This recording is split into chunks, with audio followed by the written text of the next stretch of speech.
Tersangka atas kasus pengancaman warga, Bribka Edi Purwanto ditahan di sel khusus Bid Propam Polda Sumsel untuk menjalani proses pelanggaran kode etik profesi. Kabid Propam Polda Sumsel, Kombes Agus Halimudin memastikan menindak tegas anggota yang terbukti salah. Polisi juga akan mengembangkan pemeriksaan atas status kendaraan tersangka, apakah milik pribadi atau bukan.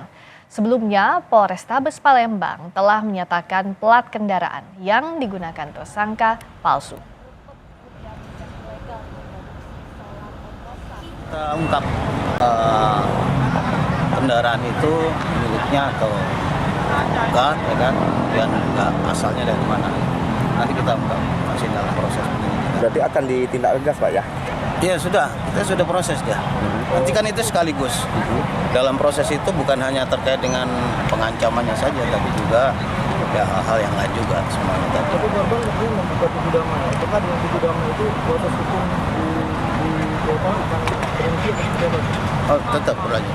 Karena Pak Kapolda sudah perintahkan untuk tindak tegas anggota yang terbukti bersalah. Saudara, kasus penyidikan Bribka Edi Purwanto, tersangka pengancaman warga di Palembang, Sumatera Selatan dengan senjata tajam masih berjalan. Polisi kini mengusut status kepemilikan mobil yang digunakan Bribka Edi.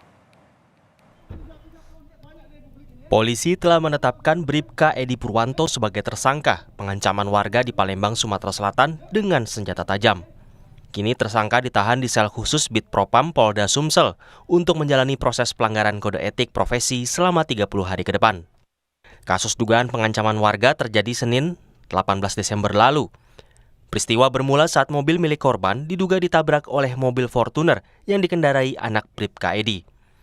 Usai kejadian, anak Bribka Edi langsung menelpon sang ayah hingga sepakat untuk membawa kendaraan masing-masing ke Mapolda Sumsel. Namun dalam perjalanan, mobil Fortuner yang dikendarai putri Bribka Edi melaju ke arah lain. Hingga akhirnya di tengah jalan, mobil Alphard yang dikendarai Bribka Edi menghadang korban. Kemudian Bribka Edi tampak turun serta mengancam korban dengan senjata tajam.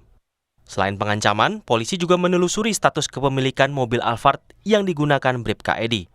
Polisi telah memastikan plat di mobil Alphard putih yang digunakan Bribka Edi adalah palsu. Jadi hasil identifikasi daripada plat kendaraan yang digunakan memang betul tidak sesuai dengan peruntukannya, dan ini nanti dijadikan satu tindakan yang lain dari bidang profesi pengamanan untuk melakukan tindakan-tindakan yang terukur.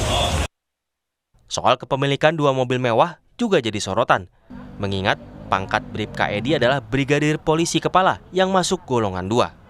Dalam Peraturan Pemerintah Nomor 17 Tahun 2019, gaji pangkat Brigadir Polisi Kepala atau Bribka sebesar Rp2.307.400 sampai Rp3.791.700. Sementara tunjangan kerja menurut Perpres Nomor 103 Tahun 2018 adalah Rp2.702.000. Saat ini proses penyidikan masih berlangsung. Kapolda Sumatera Selatan berjanji menindak tegas anggota yang salah. Tim Liputan Kompas TV.